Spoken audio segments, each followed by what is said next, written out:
উড়ে উড়ে লাগছে তো, লাফাস না, লাফাস না।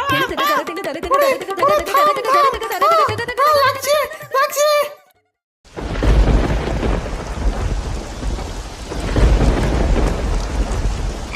উফ, এই ঝোড়ো হাওয়া আর তার সাথে মুষলধারে বৃষ্টি, আহা একেবারে জমে গেছে রে আজকে। ও গরম গরম খিচুড়ি, বেগুন ভাজা, ইলিশ ভাজা, আহা ওরে দে দে, একটু খিচুড়ি দিয়ে দেখি। আজকের পাকগুলো পুরো তাবর তাবর পেয়েছি। পেয়েছি মানে কি, আমি ধরেছি সবটাকে।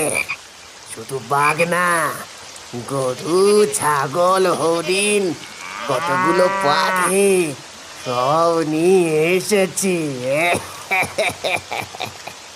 সবগুলোকে আজই সাবার করে দেব।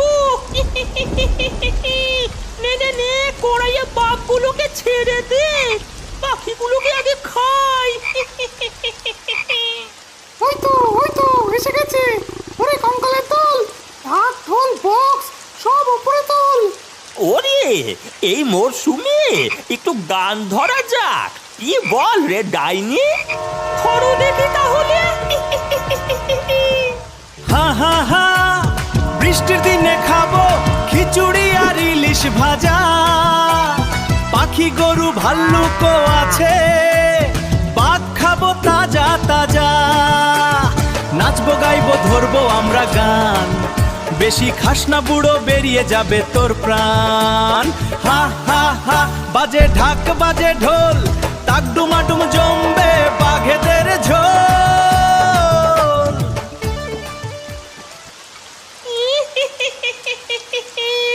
দারুণ দারুণ, এই বৃষ্টি যেন না শেষ হয়। ঠিক বলেছিস ডাইনি। টানা 5 দিন মুষলধারে বৃষ্টি হয়ে অবশেষে সেই বৃষ্টি থামল হ্যাংলাপুর গ্রামে। তবে বলা যেতে পারে পুরো গ্রাম এখনো জলের তলায়। গ্রামের মানুষেরা নানানভাবে নাজেহাল।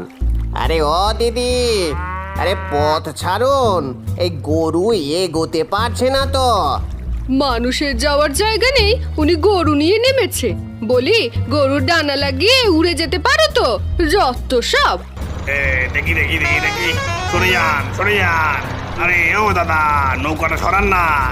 এই বন্যায় গাড়িটা বার করেছেন কেন? হ্যাঁ,